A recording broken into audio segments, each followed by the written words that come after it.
Oi, pessoal, tudo bem? Vamos para mais uma aula de redação. Pessoal, a aula de hoje vai ser meio Frankenstein. Por quê? Porque nós vamos iniciar dando continuidade à correção das atividades do livro de atividades de vocês e depois a gente vai voltar para a interpretação que a gente iniciou algumas aulas atrás. É meio confuso, mas vai dar para seguir. Vocês estão com o material aí, então não tem perigo da gente se perder. Então vamos lá. Nós vamos hoje iniciar na página 5 com a interpretação de um anúncio, o qual a gente já tinha, discutido, como sempre eu digo, discutido, pensando que vocês estão dialogando comigo enquanto eu estou explicando a aula. Mas quando eu trabalhei, então, com a questão do anúncio publicitário. A primeira pergunta é a seguinte: este anúncio foi criado para celebrar uma data. Identifique-a. E aí ela está bem ali logo abaixo, o cérebro, né, e o computador, que diz o seguinte: 1º de fevereiro, que é o dia do publicitário. Depois, pedia para a gente identificar os elementos que compõem o anúncio, marcando nos quadros ao lado do texto. Então, ali, uma verdadeira obra de arte, no caso, assim como a gente costuma ver na produção textual, é o título, é o que vem primeiro, né? Depois, ali, o que seria da nossa profissão, nananã, é o texto verbal. Depois, o cérebro e o computador, imagem. Aí o CCA propaganda é a marca responsável, né, pela propaganda. E depois, utilize-o sem moderação, é o slogan.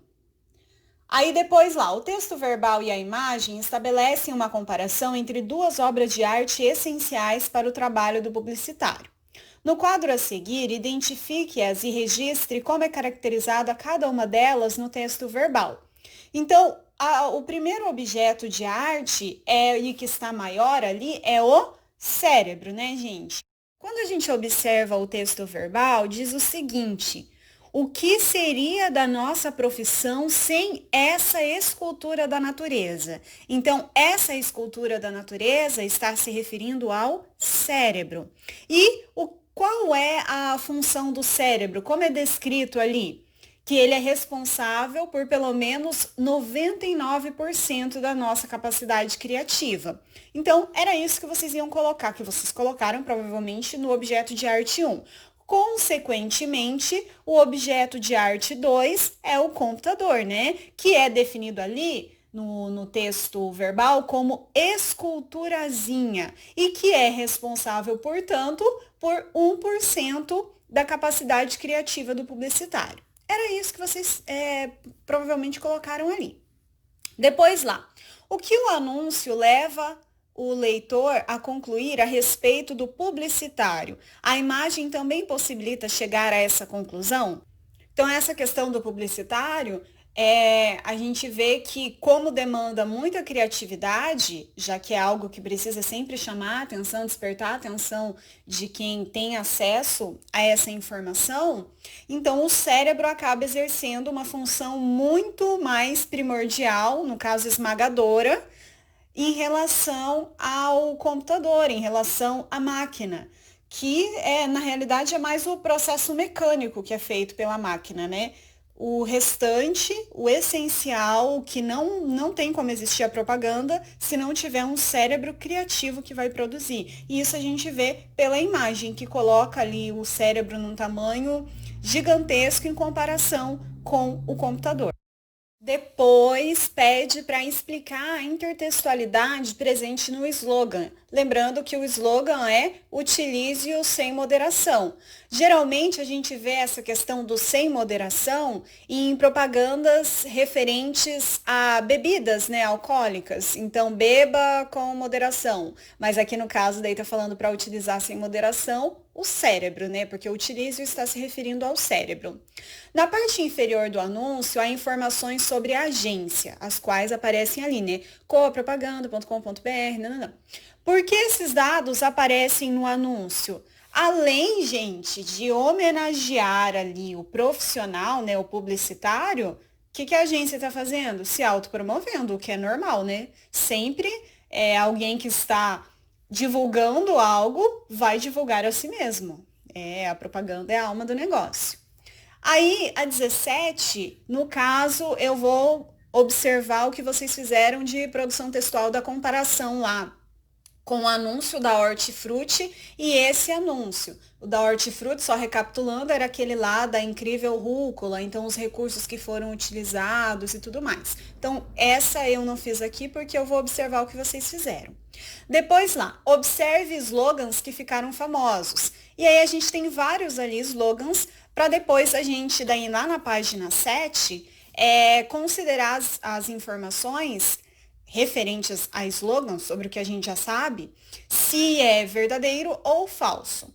Então, ó, as frases que compõem os slogans, em geral, são simples e curtas. Só observando aqui as frases, é nítido que é verdadeiro, né? Não é um textão. Os slogans não descrevem o produto, mas mostram um ponto de vista interessante ou incomum a seu respeito. Sim. Nos slogans, predomina a linguagem literal, sem subjetividades, para o leitor fazer a rápida associação com o produto. Não, né, gente? Trabalha muito com essa questão da criatividade, da subjetividade, para que leve, né, o leitor a, a fazer associações, lembrar de outras coisas. E não necessariamente. Aí depois ele vai lembrar do produto toda vez que ouvir o slogan. Mas a linguagem utilizada é a conotativa. Aí o 19 também era pessoal, porque é a questão de quais outros slogans vocês se recordam.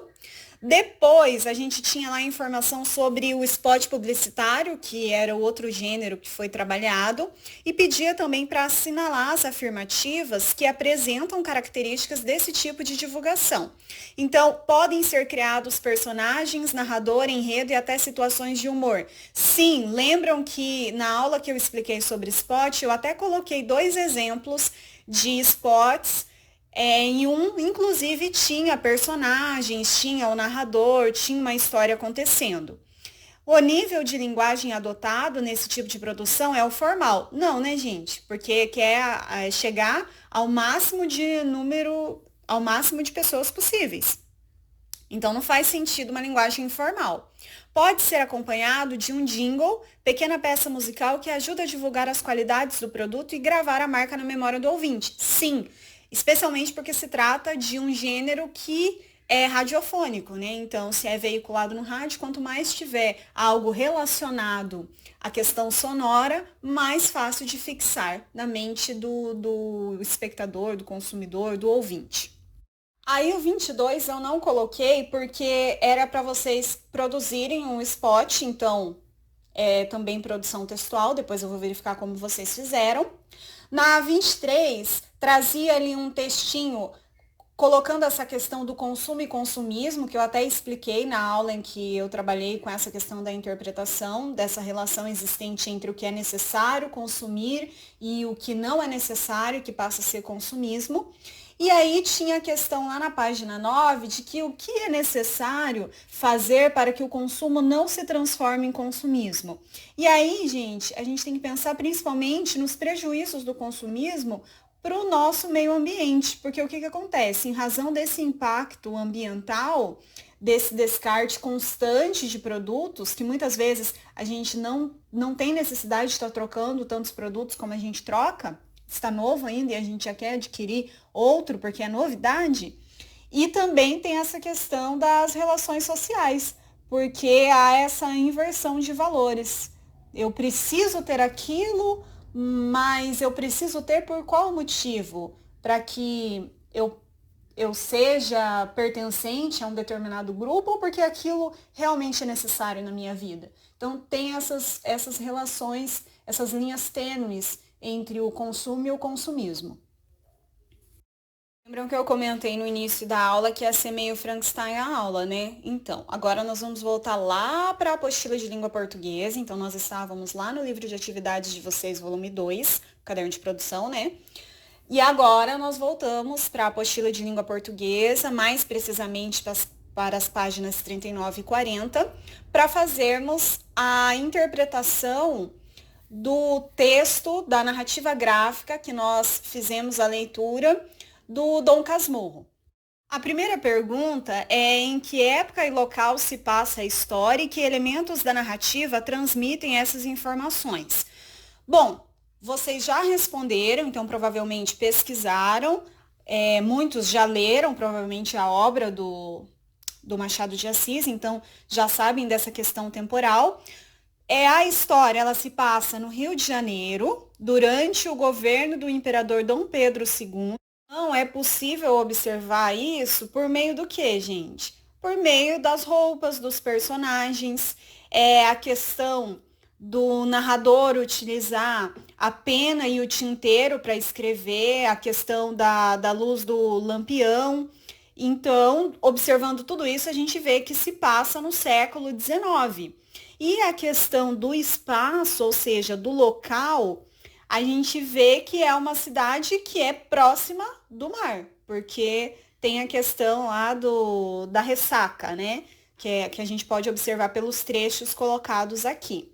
Depois lá, a história é contada por um narrador que em alguns momentos aparece representado nos quadrinhos. Como ele é representado? Aí eu coloquei aqui um dos quadrinhos em que aparece esse narrador.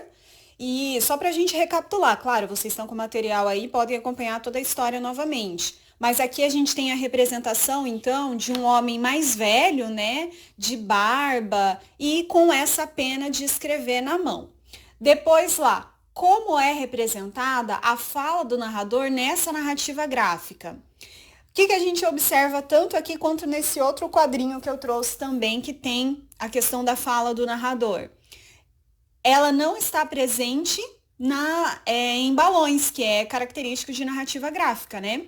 E a gente pode observar também que as falas estão soltas ou às vezes estão dentro de caixas, mas não nesses balõezinhos que são característicos das falas mesmos. Depois lá, que relação ele tem com o rapaz que vivencia as situações? Justifique sua resposta com elementos do texto.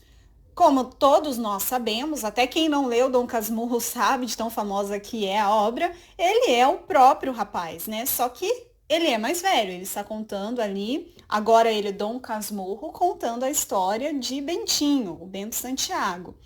E a gente vê isso por meio do quê? Do uso da primeira pessoa na fala. E aí vocês podem ter colocado vários trechos, inclusive esse trecho que eu coloquei aqui, né? Fiz as tranças devagar, saboreando pelo tato aqueles fios grossos que eram parte dela. Depois lá, que situações estão sendo contadas pelo narrador? E aí a gente tem a primeira situação que até mesmo aqui na apostila de vocês, nesses quadrinhos colocados aqui embaixo, na página 40, nós já podemos identificar essa questão do medo do Bentinho de ir para o seminário. E depois a gente tem a narração do primeiro beijo dele com a Capitu. Aí depois, na 3, diz o seguinte: no trecho é possível perceber dois planos, o do tempo presente e o do tempo passado. Identifique-os.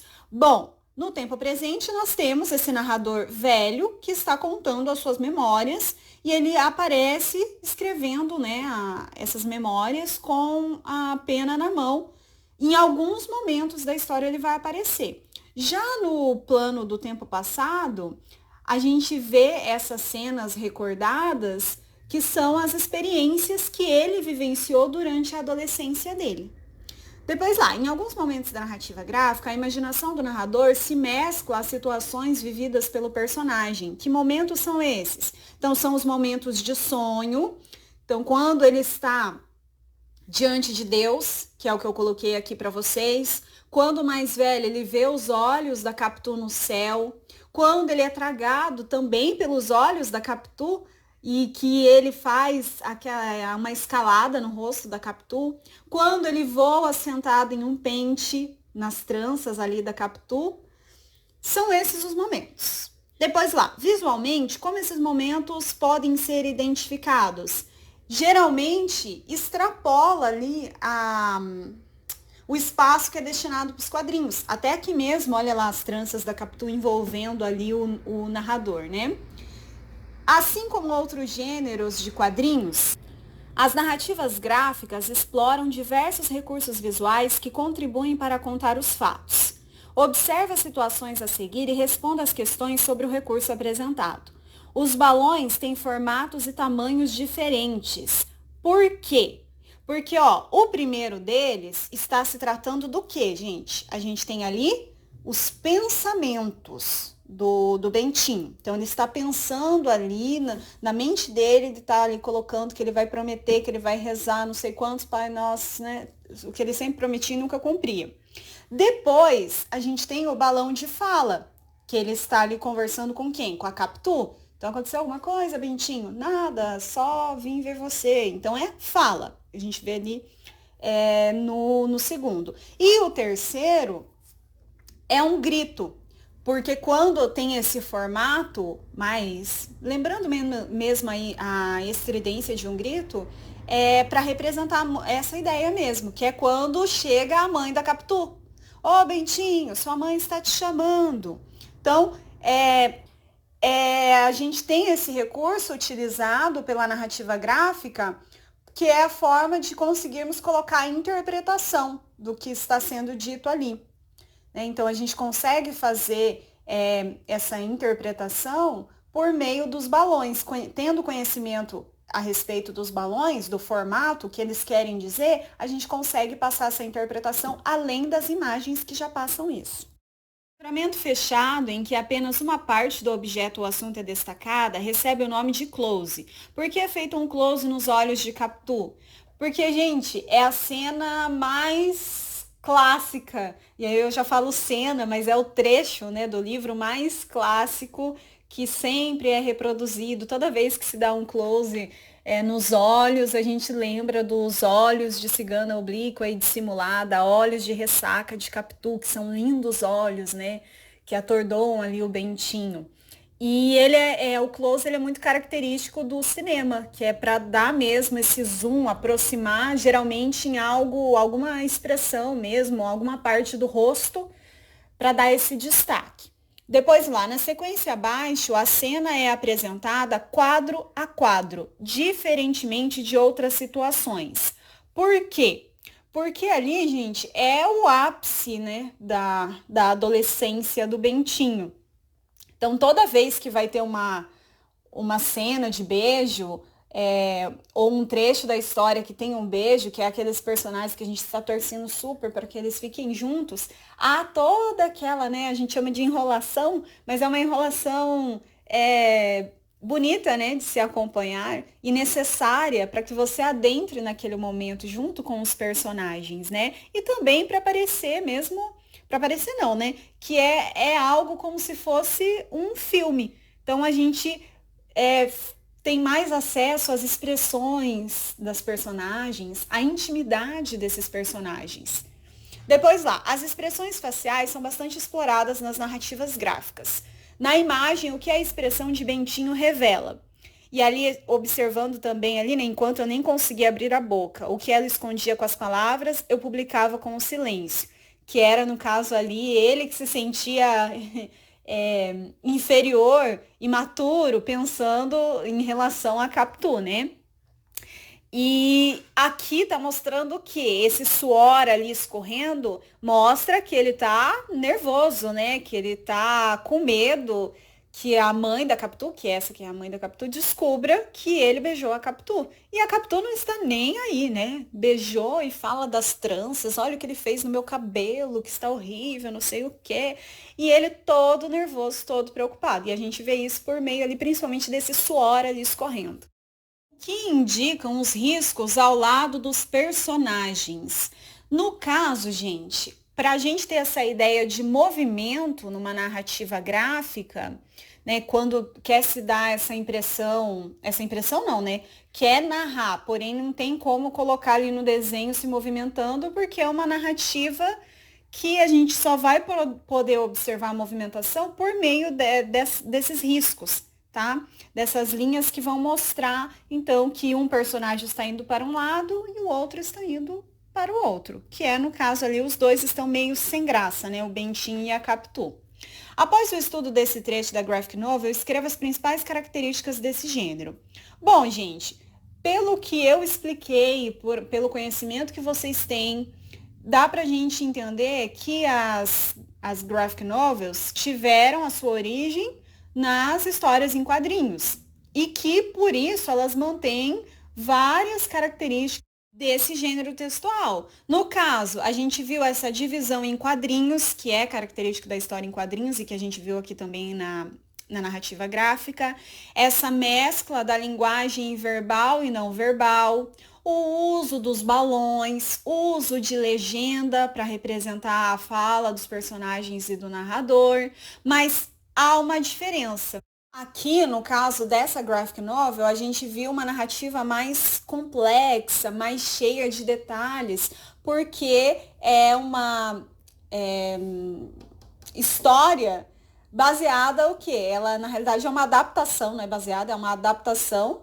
mas também baseada, uma adaptação de um romance clássico, né, da nossa literatura, um clássico da nossa literatura, que é o Dom Casmurro, e que é uma história mais complexa, então que exige muito mais detalhes e que tem um leitor mais crítico, no sentido de que sempre que a gente lê uma obra original, tem acesso a uma obra original, tudo que vem após ela há esse efeito de comparação. E também há um efeito de. Há um efeito não, há um desejo de exigir que se alcance tais parâmetros em relação à obra original muito maior do que uma história que é original.